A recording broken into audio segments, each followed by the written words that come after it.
Hello. Um, so, I'm sorry. I have too many hand accessories. It's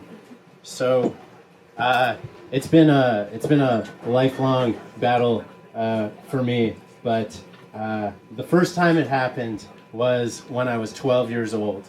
I was going over my year-end financial numbers, as you do, and I was alarmed to discover that I had no source of income whatsoever. I needed, this was a big problem for me, for my 12-year-old self, because I had like a negligible amount of the Ernest P. Worrell movies. I only had Ernest Goes to Camp, and I wanted all of them.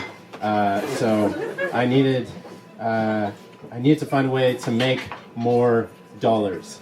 And the best and most obvious career choice before me was for me to become a minor hockey referee.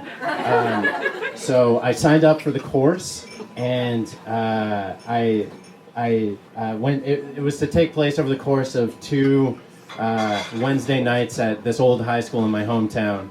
And my mom dropped me off, and I go into the classroom, and I take my seat, and then the head referee with the mustache goes up to the front, and he says, okay, this is how we're going to do things. We're going to learn about this today and this next time. But before we begin, I need you guys to fill out this official Hockey Canada booklet for becoming a referee.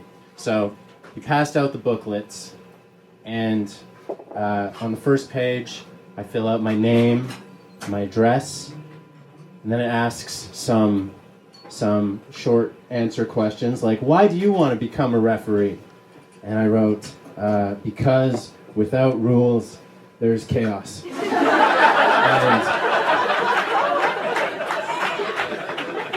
And I finished writing everything on the first page. Page 1 was complete. And then I flip it over to the second page. And when I see what's on the second page, I was never the same again. Because the second page of this booklet was already entirely filled out in my exact handwriting. I take a quick look at the third page, and it's the same thing. How did this happen? I was 12 years old, and it was carbon paper. Now, imagine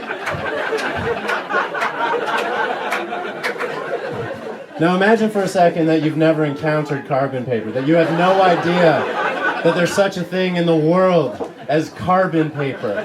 And seeing my writing on a page that I'd never touched was so jarring to me that I didn't even realize that it was in fact an exact replica of the first page.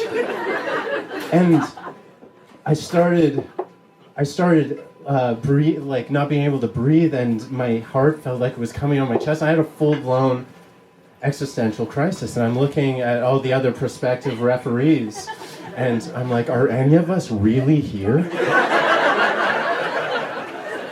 Is time linear, or is it all around us? Did I just travel through time and fill out the rest of this booklet because I don't remember it? And as I'm having this breakdown, I start gathering my things, and I leave. I have to get out of this room. This room doesn't make any sense to me. This room is bananas.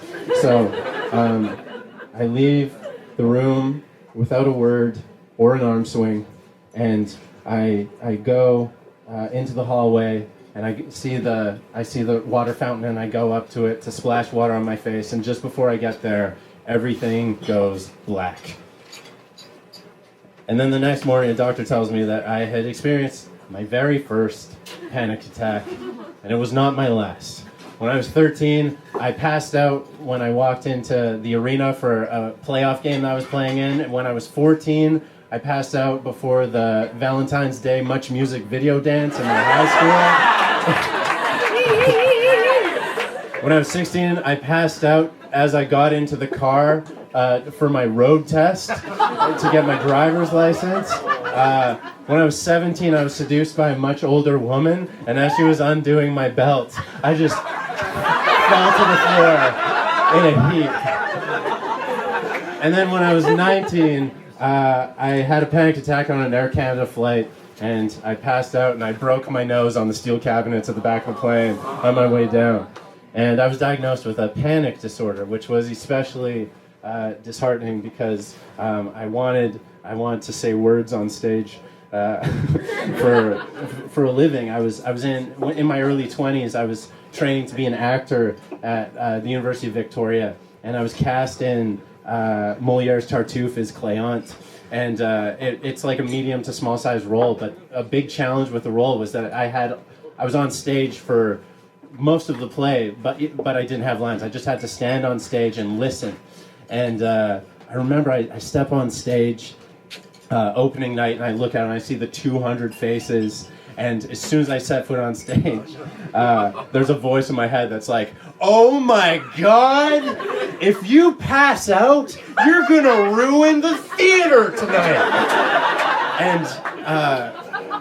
And I would love to watch footage of that, because it would just be me on stage in a suit, desperately trying not to faint for 45 minutes straight. I was just like leaning on all the furniture and like on the scenery, and I was like keeled over, and I was looking at the stage manager offside like, "Help me." And when I did get off stage, finally after the 45 minutes, I didn't faint. And when I did, thank you. When I get off stage, instead of feeling really relieved, I felt really disgusted with myself, because this was the first time that the panic thing had gotten in the way of me doing what I want to do, other than the belt buckle thing. That I wanted to do. And it got worse. Like I couldn't even go and see live theater because I would have the thing. So sitting in the audience, as soon as the lights go down, I'd be like, "Oh my God, if I faint, I'm gonna ruin the suspension of disbelief, and there will be no theater magic." And I started having panic attacks about worrying about having panic attacks. So I went to see a bunch of shrinks, and they all gave me different advice, and some of them gave me breathing exercises, and some of them gave me pills. But I'm one of those wanky creative types that's worried about, like, if I take the pills, that I'll lose an interesting part of myself or something like that. In the summer of 2011, I was rehearsing to do my first one-man show. It was an hour-long show, and I was to premiere it at the Winnipeg Fringe in 2011. And I was really worried. I was having nightmares about fainting on stage in this show. So I went to see a few more shrinks, and one guy gave me some very useful advice. He said, "Don't hate this part of you. Like, you're worried that you're going to faint and you're going to ruin someone's enjoyment of something, but you're just a sensitive person. You're sensitive to people and your surroundings, and you need to learn to accept that this is just the hand that you were dealt. And when you feel this anxiety coming up, know that it's coming from one of the most desirable parts of who you are as a person." And then he said, "Let me put it to you this way. If you manage your caffeine intake, your alcohol intake, if you sleep 8 hours a night, if you exercise a little bit every day, and you do something creative," and creative can be anything. You can do an interpretive dance to a song in your bedroom before you start the day. You can write a blog post or whatever it is for you. If you do all of those things, you will never have a panic attack again. Yeah. And he was right. So now I don't faint. But when I'm nervous about doing a show, I will now instead call up one of my ex-girlfriends, and I will cry to her about how untalented I am. And then I will vomit, but I won't faint. And I'm able to go on stage and do my work. Thank you.